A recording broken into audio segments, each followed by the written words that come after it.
Բարձր սիրելի հայրենակիցներ, եթերում կրկին քաղաքական խաչմերուկն է։ Ես Էդուարդ Այվազյանն եմ, այսօր արդեն հունիսի 16-ն է։ Շատ կարևոր հարցեր կան այսօր էլ քննարկելու։ Գիտեք, Արարատ Միրզոյանը գտնվում է Եվրոպայում, չափազանց կարևոր հանդիպումներ է անցկացրել, այնտեղ հավաքվել են եվրոպական երկրների արտգործ նախարարները եւ Հայաստանի վերաբերյալ կարևոր որոշումներ են կայացվել։ Դրանից բացի Նարիշկինը Ռուսաստանի արտաքին հետախուզության ծառայության տնօրենը մի քանի հայտարարություն է արել Հայաստանի վերաբերյալ։ Հայաստանի ներքաղաքական իրավիճակից կխոսենք, հետաքրքիր իրավիճակ է ստեղծվել Հայաստանում, Իմչայլոց հակակոռուպցիոն կոմիտեն նոր ձերբակալություններ է իրականացնում,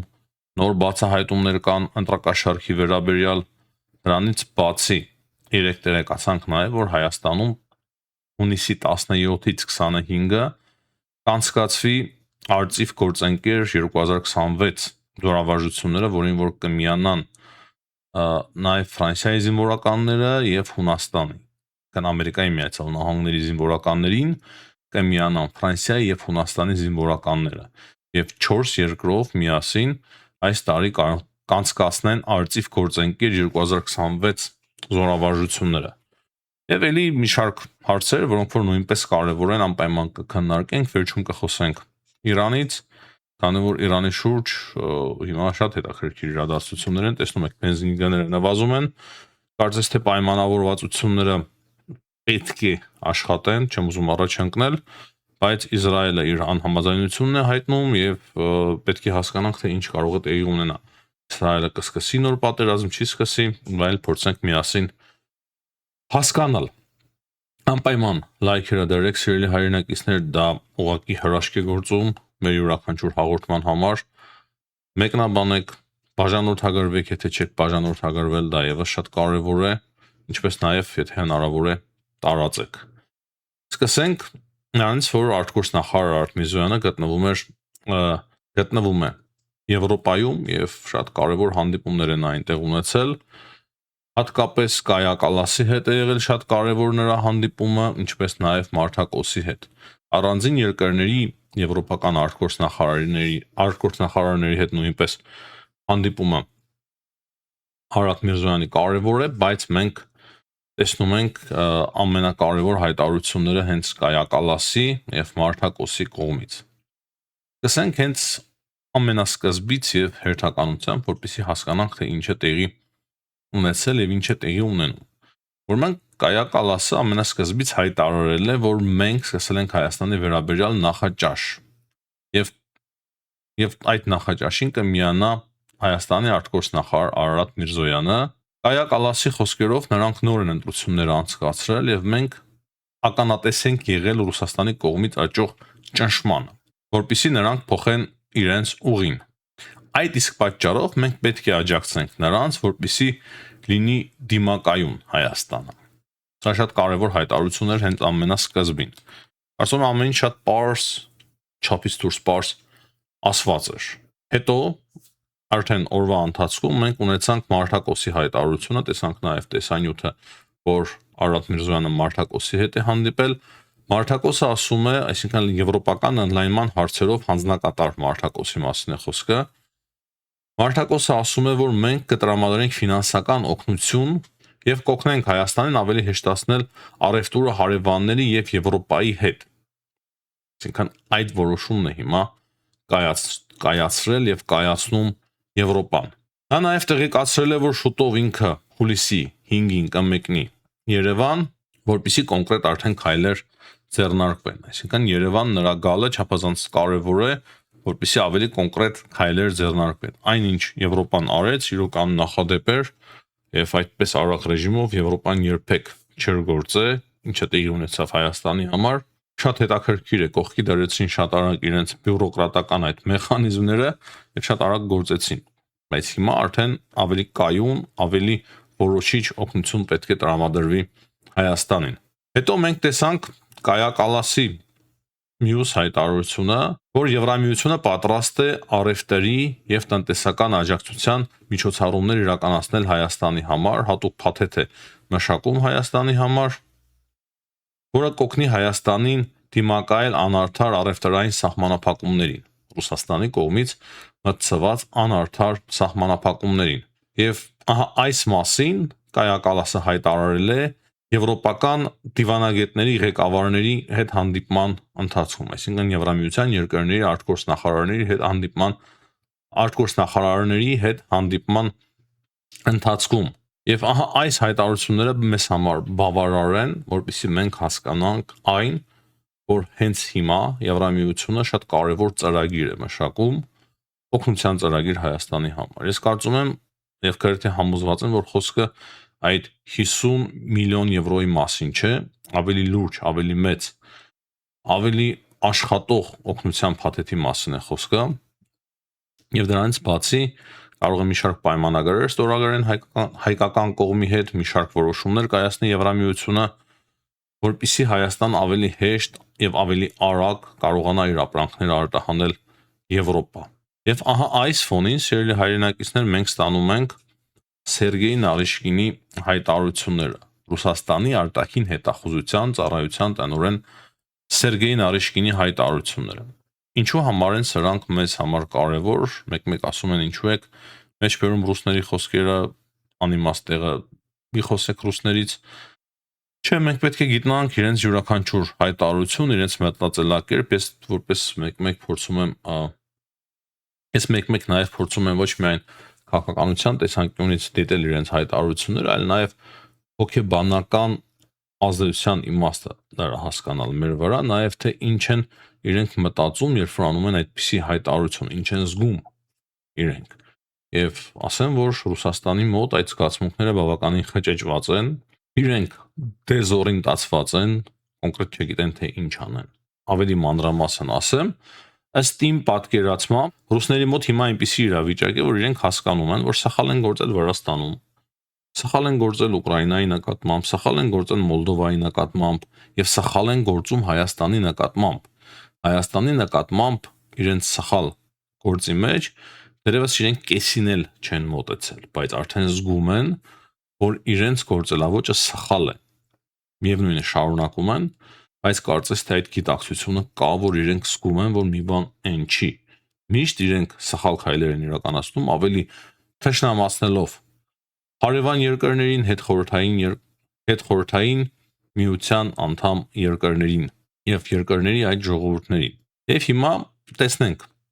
Նարիշկինի հայտարարությունը, միասին ընթերցենք եւ փորձենք ուսումնասիրել, հասկանալ թե ինչ է ասում նա։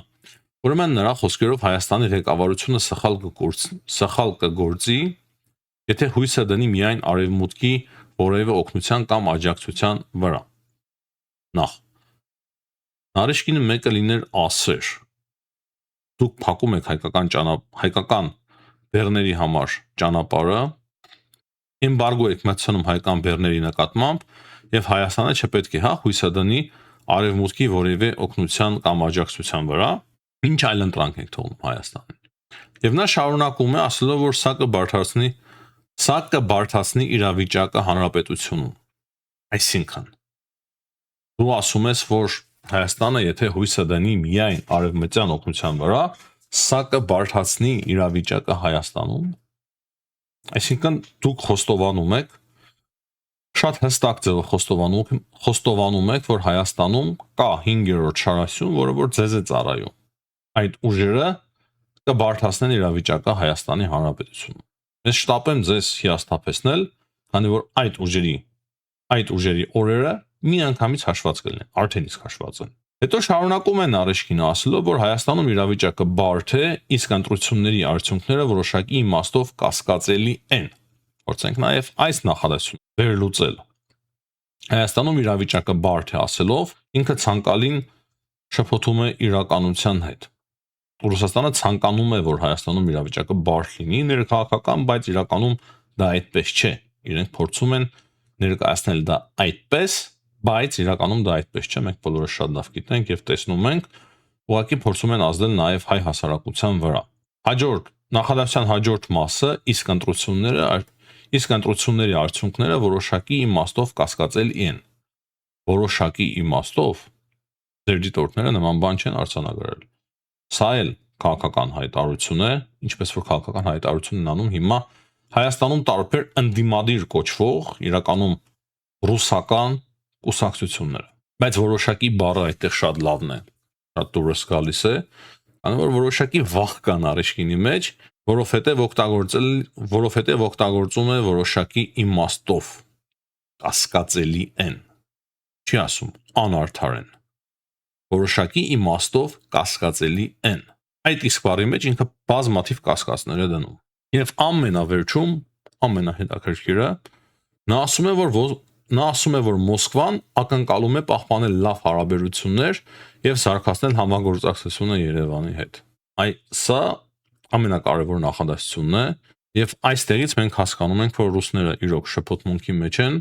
հասկանում են, որ իրենց գործելավոճը շատ սխալ էր Հայաստանի նկատմամբ եւ հիմա կարծես թե խնդրում են, ակնկալում են, բայց իրականում խնդրում են, որ Հայաստանը լավ հարաբերություններ պահպանի իրենց հետ։ Ահա այսպիսին էր Նարեշկինի ուղերձը Հայաստանի ժողովրդին եւ Հայաստանի Հանրապետությանը։ Անցնենք մնացած հարցերին։ Ուժեղ Հայաստանի падգամավոր տեխնացուներից երկուսը կալանավորվել են, 4-ի նկատմամբ հայտարարվել է հետախուզում։ Սա երեկվա հաղորդագրությունն է եւ այսօր մենք տեսնում ենք արդեն նոր հաղորդագրություն, որտեղ որ կրկին հերթական ընտրակաշառքի դեպքն է բացահայտվել։ Դա եւս չափազանց կարևոր է։ Մենք երեք նաեւ տեղեկացանք, որ Հայաստանի ազգային ժողովը արտահերտ նիստ է գումարելու եւ բազմաթիվ փոփոխություններ է մտցնելու ընտրական օրենսգրքի մեջ, որպիսի Հայաստանի քաղաքացիները, որոնք որ չեն բնակվում Հայաստանում, չեն բնակվել Հայաստանում վերջին 6 ամիսների ընթացքում, քվեարկելու իրավունք չունենան։ Եվ սա շատ կարևոր, ճիշտ եւ լավ որոշում է։ Չգիտեմ 6 ամիսը որքանով ճիշտ է, քանի որ մարդիկ կան արտագնա աշխատանքի են մեկնում եւ ընդամենը 3 ամիս կարող են գտնվել իրենց ընտանիքների հետ, հնարավոր է ճիշտ է։ Հնարավոր է այսօրվա իրավիճակը այդպիսի պայմաններ է պարտադրում։ Ես միանշանակ դրան դեմ չեմ։ Ուղղակի հարց է 6 ամիս թե 3 ամիս։ Ես կարծում եմ, որ Ռուսաստանաբնակ հայերը 3 ամիս էլ չեն բնակվի Հայաստանում, չեն բնակվում։ Դրա համար կարելի է 3-4 ամիս դարձնել Հայաստանում բնակվել է տարվա մեջ պարտադիր, որպեսզի Հայաստանի քաղաքացին կարողանա մասնակցել ընտրություններին։ Հաջորդ կարևոր հարցը վերաբերվում է Արծիվ գործընկեր 2026 զորավարժություններին։ Հունիսի 17-ից 25-ը Հայաստանում տեղի կունենա Արծիվ գործընկեր 2026 զորավարժությունը, որը որ ամեն տարի անցկացվում է Ամերիկայի Միացյալ Նահանգների հետ։ Վերջին տարիների մասին է խոսքը, մի 3-4 տարի է միանշանակ անցկացվել է, եւ այս տարի այդ զորավարժություններին մասնակցելու են նաեւ Ֆրանսիայի եւ Հունաստանի զինվորականները։ Ես չեմ հիշում, որ անցյալ տարի Ֆրանսիայի եւ Հունաստանի զինվորականները մասնակցեին, կարող է սխալվում եմ, անպայման կարող է սխալվում եմ, հիշողությունս եթե ինձ չի դավաճանում, սա առաջին անգամն է եւ սա շատ լավ, հետաքրքիր, շատ կարեւոր, չափազանց կարեւոր տեղեկություն է մեզ համար։ Եթե Ֆրանսիայի եւ Հունաստանի զինվորականներն են միանում այդ զորավարժություններին, իրոք դա շատ բան է փոխում նաեւ ոչ միայն ռազմական իմաստով, որպես զորավարժություն, այլ նաեւ քաղաքական իմաստով։ Եվ սա շատ կարեւոր ուղերձ է թուրքերին, ադրբեջանցիներին եւ ռուսներին։ Չեմ տանջատում երեքին, քանի որ երեք տեղերից էլ մենք ունենք սպառնալիքներ։ Մինչև միջազգային հարցերին անդրադառնալը, կարծում եմ կարևոր է սկսել Նիկոլ Փաշինյանի ողջույնի ուղերձով Իրանում պատերազմի դադարեցման կապակցությամբ։ Հիմա շատերը ասում են, թե Իրանում այդ խաղաղությունը հարատև չի լինի, պատերազմը կարող է վերսկսվել։ Մեկ բան փաստ է, Դոնալդ Թրամփին ձեռնտու չէ հիմա շարունակել պատերազմը, քանի որ տարվա վերջ կոնգրեսի ընտրություններ են եւ այդ միջանկյալ ընտրությունների ժամանակ ինքը կարող է կորցնել նաեւ մեծամասնությունը, դրա համար չափազանց կարեւոր է հիմա արագ դադարեցնել այս պատերազմը, բայց մենք տեսնում ենք, որ Իսրայելը չի համակերպվում այդ գաղափարի հետ, հատկապես Իսրայելի անվտանգության խորհրդի ղեկավար Բեն-Գվիրը տարբեր տեսակի հայտարարություններ է անում եւ ասում է, որ մենք պատերազմը կշարունակենք ընդդեմ Հեզբոլլահի։ Իսկ Ամերիկայի Միացյալ Նահանգներից հետաքրքիր հայտարարություններ են հնչում։ Հիմա մենք գիտենք, որ ուրբաթ օրը Շվեյցարիայում կկայանա արդեն պաշտոնական հանդիպումը իրանական կողմի եւ ամերիկյան կողմի հետ եւ այդ փաստաթուղթը վերջնական կստորագրվի, որը որ on-line ռեժիմով է այս պահի դրությամբ ստորագրել Իրանը։ Այսինքն այդ փաստաթուղթը ամերիկյան կողմից կստորագրի J.D. Vance-ը, Ամերիկայի Միացյալ Նահանգների փոխնախագահը, իրանական կողմից Գալի Բաֆը եւ հնարավոր է նաեւ Աբբաս Արաքչին։ J.D. Vance-ը երեք հետաքրքիր նաեւ հայտարարություն է արել, ասում է, որ մենք բաց ձեռք ենք մեկնում Իրանին, եթե նրանք ցանկանում են փոխել իրենց հարաբերությունները մեզ հետ, մենք կփոխենք մեր հարաբերությունները իրենց հետ։ Ահա թե որն է մեր առաջարկը, ասել է J.D. Vance-ը։ Եվ ես շատ հույսով եմ, որ Իրանում լուրջ են վերաբերվում այս առաջարկին, քանի որ սա հույս է, իրոք հույս է տարածաշրջանի համար, որ Իրանի վրայից հանվեն պատժամիջոցները, դա էլ մեզ համար շատ լավ է եւ շատ կարեւոր եւ որոշակի հարաբերություններ սկսվեն Իրանի եւ Ամերիկայի Միացյալ Նահանգների միջեւ։ Արևտուր ծավալվի, բնականաբար մեկ օրվա մեջ ոչինչ տեղի չի ունենա, բայց ես հույսով եմ, որ այդ ամենը կամաց կսկսվի։ Եվ դա շատ կօգնի մեզ, որպեսզի մեր տարածաշրջանը լավ ձևով, որպեսզի մեր տարածաշրջանը շատ արդյունավետ ձևով փոխվի դրական իմաստով։ Հիմա գանք Ուկրաինային։ Թե ինչ է տեղի ունենում Ուկրաինայում եւ Ուկրաինայի շուրջ։ Իմիջայլոց կարծում եմ կարեւոր է նշել, որ առաջին խմբականակահայկան ծաղիկների մեկնել է Ուկրաինա։ Մենք նախքան ընտրությունները խոսում էինք այն մասին, որ կային տեղեկություններ, թե հայկական ծաղիկները արդեն ուղարկել են Ուկրաինա, բայց կարծես թե հիմա է հաստատվում այդ տեղեկությունը, որ առաջին խմբականակը մեկնելու է, ավելի ճիշտ արդեն գտնվում է Ուկրաինայում։ Հաջորդը Ուկրաինայի վերաբերյալ բնականաբար ամենակարևորը հիմա ռուս-ուկրաինական պատերազմն է եւ երեկվա հարձակումներից հետո Պուտինի Ուկրաինայի վրա Զելենսկին խոստացավ Պուտինին պատասխան։ Եվ պատասխանը չուշացավ, սիրելի հայրենակիցներ, այսօր Մոսկվայում մեծ նավթի արտադրման գործարանի են հարվածել ուկրաինական դրոնները։ Եվ սա բավականին զգալի եւ ցավոտ շատ երևացող հարված էր Մոսկվային։ Իմիջայլոց, ոչ միայն Ղրիմում, ոչ միայն բռնագրաված շրջաններում բենզինի խնդիր է Ռուսաստանի, այլ նաեւ արդեն Ռուսաստանի ներսում։ Ռոստովի մարզում եւ այդպես շարունակ։ Ամենտեղ բենզինի խնդիր է համատարած, հատկապես այն շրջաններում, որոնք որ սահմանակցում են Ուկրաինայի հետ։ Թրամփն էլ մեծ յոթյակի հանդիպման ընթացքում տեսակ մեծ յոթյակի հանդիպումներ հանդիպել է Մակրոնի հետ եւ հետաքրքիր հայտարարությամբ է հանդես եկել, որ հիմա երբ որ ավարտվեց Իրանի եւ ԱՄՆ-ի միջև կոնֆլիկտը, ինքը ավելի շատ կկարողանա կենտրոնանալ Ուկրաինայի վրա, որպեսզի կարողանա հանգուցալուծել այս կոնֆլիկտը։ Հետաքրքիր հայտարարությամբ է հանդես եկել նաեւ Ֆրիդրիխ Մերցը, Գերմանիայի կանցլեր Ֆրիդրիխ Մերցը։ Նա ասում է, որ Ռուսաստանը չի կարող հաղթանակ տանել Ուկրաինայի նկատմամբ։ Իր տնտեսությունը շատ է թուլացել, բայց նա նաև շեշտում է, որ ես սա ասում եմ չափազանց զգուշավոր։ Սակայն հստակ է ասում, որ Ռուսաստանը չի կարող հաղթանակ տանել այս պատերազմում։